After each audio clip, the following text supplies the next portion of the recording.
ನಮಸ್ಕಾರ ಸ್ನೇಹಿತರೆ, welcome to world round with Arun YouTube channel. ಪ್ರತಿಯೊಂದು ಹುಟ್ಟಿಗೂ ಕೂಡ ಅದರದೇ ಆದ ಹಿನ್ನೆಲೆ ಇರುತ್ತೆ ಸ್ನೇಹಿತರೆ.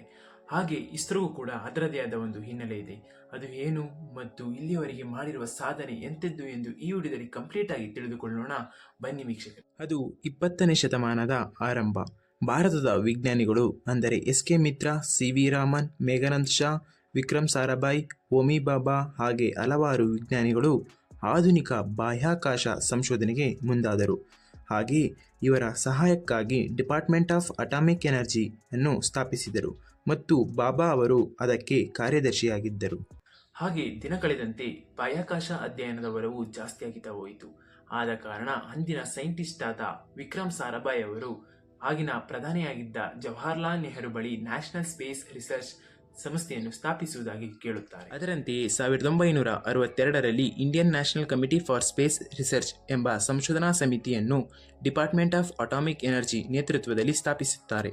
ಹಾಗೆಯೇ ಇಂಡಿಯನ್ ಆರ್ಡನೆನ್ಸ್ ಫ್ಯಾಕ್ಟರೀಸ್ ಅಂದರೆ ಸೈನ್ಯಕ್ಕೆ ಬೇಕಾದ ಆಯುಧವನ್ನು ಪೂರೈಸುವ ಫ್ಯಾಕ್ಟರೀಸ್ ಅಲ್ಲಿ ಕಾರ್ಯನಿರ್ವಹಿಸುತ್ತಿದ್ದ ಆಫೀಸರ್ಸ್ ನೇತೃತ್ವದಲ್ಲಿ ರೋಹಿಣಿ 75 ಎಂಬ ಸೌಂಡ್ ರಾಕೆಟ್ ಅನ್ನು ನಿರ್ಮಿಸುತ್ತಾರೆ. ಹಾಗೆಯೇ ಇದರ ಮುಖ್ಯ ಉದ್ದೇಶವೇನೆಂದರೆ ಅಟ್ಮಾಸ್ಫಿಯರ್ ಅಂದರೆ ವಾತಾವರಣದಲ್ಲಿರುವ ಟೆಂಪರೇಚರ್, ತಾಪಮಾನ, ಪ್ರೆಷರ್, ಒತ್ತಡ ಮತ್ತು ಡೆನ್ಸಿಟಿ ಸಾಂದ್ರತೆ ವಿವಿಧ ಹಂತಗಳಲ್ಲಿ ಎಷ್ಟಿದೆ ಎಂದು ತಿಳಿಯುವುದು ಮತ್ತು ಇದನ್ನು ನವೆಂಬರ್ 20, 1967ರಲ್ಲಿ ಕೇರಳದ ತುಂಬಾ ಈಕ್ವಿಟೋರಿಯಲ್ ರಾಕೆಟ್ ಲಾಂಚಿಂಗ್ ಸ್ಟೇಷನ್ನಿಂದ ಉಡಾವಣೆ ಮಾಡಲಾಗಿತ್ತು. ವೀಕ್ಷಕರೇ, ಅದು 1970ರ ದಶಕದ ಆಸುಪಾಸು. ಅಂದರೆ ಆ ವೇಳೆಯಲ್ಲಿ ಇಂದಿರಾ ಗಾಂಧಿಯವರು ಪ್ರಧಾನಿಯಾಗಿ ಕಾರ್ಯನಿರ್ವಹಿಸುತ್ತಿದ್ದರು. ಆಗ ಅಂದರೆ 1969ರಲ್ಲಿ Indian national committee for space research ಅನ್ನು ಇಸ್ರೋ ಎಂದು ಮರುನಾಮಕರಣಗೊಳಿಸಿದರು. ಹಾಗೆಯೇ 1972ರಲ್ಲಿ ಬಾಹ್ಯಾಕಾಶ ತಂತ್ರಜ್ಞಾನ ಅಭಿವೃದ್ಧಿಯನ್ನು ಮೇಲ್ವಿಚಾರಣೆ ಮಾಡಲು ಸ್ಪೇಸ್ ಕಮಿಷನ್ ಮತ್ತು ಡಿಪಾರ್ಟ್ಮೆಂಟ್ ಆಫ್ ಸ್ಪೇಸ್ ಅನ್ನು ಸ್ಥಾಪಿಸಿದರು.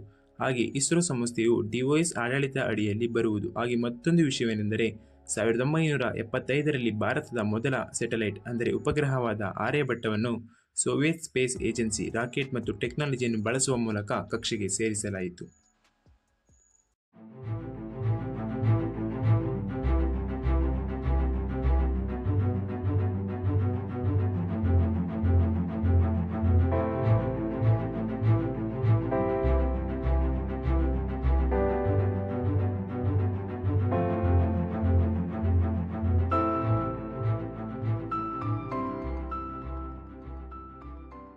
ಹಾಗೆಯೇ ಅದಾದ 7 ವರ್ಷಗಳ ಬಳಿಕ ಭಾರತ ತನ್ನದೇ ಆದ ಸ್ವದೇಶಿ ರಾಕೆಟ್ ಅನ್ನು ತಯಾರಿಸಿತು ಮತ್ತು ಇದರ ಹೆಸರು SLV ಅಂದರೆ ಸ್ಯಾಟಲೈಟ್ ಲಾಂಚಿಂಗ್ ವೆಹಿಕಲ್ ಎಂದರ್ಥ.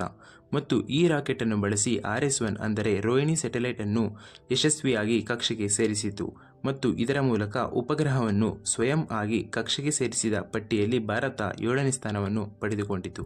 ಹಾಗೆಯೇ ಇದರ ಮುಂದಿನ ಭಾಗವಾಗಿ ಇಸ್ರೋ ಸಂಸ್ಥೆಯು 600 kg ಸ್ಯಾಟಲೈಟ್ ಮತ್ತು 1000 ಕಿಲೋಮೀಟರ್ ಅಂದರೆ ಸನ್ ಸಿಂಕ್ರೋನಸ್ ಆರ್ಬಿಟ್ಗೆ ಹೊತ್ತೊಯ್ಯಬಲ್ಲ ರಾಕೆಟ್ ಅನ್ನು ತಯಾರಿಸಲು ಮುಂದಾಗಿತ್ತು. ಹಾಗೆ ಅದರ ಭಾಗವಾಗಿ PSL ಎಂಬ ರಾಕೆಟ್ ಅನ್ನು ತಯಾರಿಸಿತು ಮತ್ತು 1985ರಲ್ಲಿ ಲಿಕ್ವಿಡ್ ಪ್ರೊಪಲ್ಷನ್ ಸಿಸ್ಟಮ್ ಎಂಬ ಸೆಂಟರ್ ಅನ್ನು ಸ್ಥಾಪಿಸುವ ಮೂಲಕ ಪವರ್ಫುಲ್ ಇಂಜಿನ್ ಅನ್ನು ತಯಾರಿಸಲು ಪ್ರೋತ್ಸಾಹಿಸಿತು. ಅದರ ಅಂಗವಾಗಿ ವಿಕಾಸ್ ಎಂಬ ರಾಕೆಟ್ ಇಂಜಿನ್ ಅನ್ನು ತಯಾರಿಸಲಾಗಿತ್ತು. ಇದೇ ಸಮಯದಲ್ಲಿ ಇಸ್ರೋ ಸಂಸ್ಥೆ ASLV ಎಂಬ ರಾಕೆಟ್ ಅನ್ನು ತಯಾರಿಸಿತು ಮತ್ತು ಇದರ ಮುಖ್ಯ ಉದ್ದೇಶವೇನೆಂದರೆ ಉಪಗ್ರಹಗಳನ್ನು ಜಿಯೋ ಸ್ಟೇಷನರಿ ಆರ್ಬಿಟ್ಗೆ ಸೇರಿಸುವುದು. ಆದರೆ ಈ ರಾಕೆಟ್ ಅತಿ ಕಡಿಮೆ ಯಶಸ್ಸನ್ನು ಕಂಡಿತು ವೀಕ್ಷಕರೇ. ಹಾಗೆ ಮತ್ತೊಂದು ಮುಖ್ಯ ವಿಷಯವೇನೆಂದರೆ ಇಸ್ರೋ ಸಂಸ್ಥೆ ದೇಶದ ಆರ್ಥಿಕತೆ ಮತ್ತು ಭದ್ರತೆಯನ್ನು ಹೆಚ್ಚಿಸುವ ಸಲುವಾಗಿ ಇಂಡಿಯನ್ ನ್ಯಾಷನಲ್ ಸ್ಯಾಟಲೈಟ್ ಸಿಸ್ಟಮ್ ಮತ್ತು ಇಂಡಿಯನ್ ರಿಮೋಟ್ ಸೆನ್ಸಿಂಗ್ ಪ್ರೋಗ್ರಾಂ ಸ್ಯಾಟಲೈಟ್ಗಳನ್ನು ಉಡಾವಣೆ ಮಾಡಿತು. 1990ರ ದಶಕದಲ್ಲಿ PSLVಯನ್ನು ಮುಖ್ಯ ರಾಕೆಟ್ ಆಗಿ ಬಳಸಲಾಗಿತ್ತು ಮತ್ತು ಈ ರಾಕೆಟ್ 50ಕ್ಕೂ ಹೆಚ್ಚು ಯಶಸ್ವಿ ಮಿಷನ್ಗಳನ್ನು ಮುಗಿಸಿದೆ. ಹಾಗೆ ಅದೇ ಸಮಯದಲ್ಲಿ GSLV ರಾಕೆಟ್ ಅನ್ನು ಇಸ್ರೋ ಸಂಸ್ಥೆ ನಿರ್ಮಿಸಿತು ಮತ್ತು ಈ ರಾಕೆಟ್ ಬೇರೆಲ್ಲ ರಾಕೆಟ್ಗಿಂತ ಹೆಚ್ಚು ತೂಕವನ್ನು ಹೊತ್ತೊಯ್ಯಬಲ್ಲದಾಗಿದೆ. 2003ರಲ್ಲಿ ಪ್ರಧಾನಮಂತ್ರಿಯಾಗಿದ್ದ ಅಟಲ್ ಬಿಹಾರಿ ವಾಜಪೇಯಿ ಅವರು ಚಂದ್ರನ ಮೇಲೆ ಮಾನವರನ್ನು ಇಳಿಸಲು ತಂತ್ರಜ್ಞಾನಗಳನ್ನು ಅಭಿವೃದ್ಧಿಪಡಿಸಲು ವಿಜ್ಞಾನಿಗಳಲ್ಲಿ ಒತ್ತಾಯಿಸಿದರು. ಅದರಂತೆಯೇ 2008ರಲ್ಲಿ ಚಂದ್ರಯಾನ-1 ಮಿಷನ್ ಅನ್ನು ಮಾಡುವ ಮೂಲಕ ಚಂದ್ರನ ಮೇಲೆ ನೀರಿರುವುದಾಗಿ ತಿಳಿದು ಬಂದಿತು. ಹಾಗೆ 2013ರಲ್ಲಿ ಮಾರ್ಸ್ ಆರ್ಬಿಟ್ ಮಿಷನ್ ಅನ್ನು ಕೈಗೆತ್ತಿಕೊಳ್ಳುವ ಮೂಲಕ ಮಂಗಳನ ಕಕ್ಷೆಗೆ ಪ್ರವೇಶಿಸಿದ ಮೊದಲ ಏಷ್ಯಾ ದೇಶವಾಗಿ ಮತ್ತು ಮೊದಲ ಪ್ರಯತ್ನದಲ್ಲೇ ಯಶಸ್ಸು ಕಂಡ ದೇಶ ಎಂಬ ಕೀರ್ತಿ ಭಾರತಕ್ಕೆ ದೊರಕಿತು. 2014ರಲ್ಲಿ LVM-3 ರಾಕೆಟ್ ಅನ್ನು ತಯಾರಿಸಿತು ಮತ್ತು ಈ ರಾಕೆಟ್ ಅನ್ನು ಬಳಸುವ ಮೂಲಕ ಚಂದ್ರಯಾನ-3 ಮಿಷನ್ ಅನ್ನು ನಡೆಸಿತು. 10, 9, 8, 7, 6, 5, 4, 3, 2, 1, 0. Plus 5 seconds.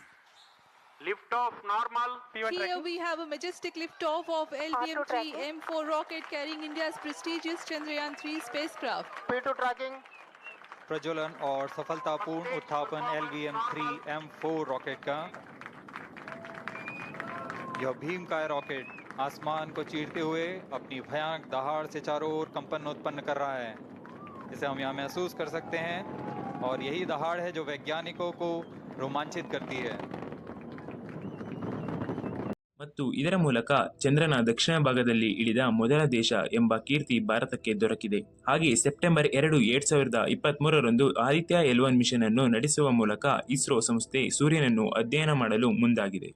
ಹಾಗೆ ಈ ವಿಡಿಯೋ ನಿಮಗೆ ಇಷ್ಟವಾದಲ್ಲಿ ಲೈಕ್ ಮಾಡಿ, ಶೇರ್ ಮಾಡಿ, ಹಾಗೆ ಚಾನಲ್ಗೆ ಮೊದಲ ಬಾರಿಗೆ ಭೇಟಿ ಕೊಟ್ಟಲ್ಲಿ ಸಬ್ಸ್ಕ್ರೈಬ್ ಆಗಿ ಸ್ನೇಹಿತರೆ.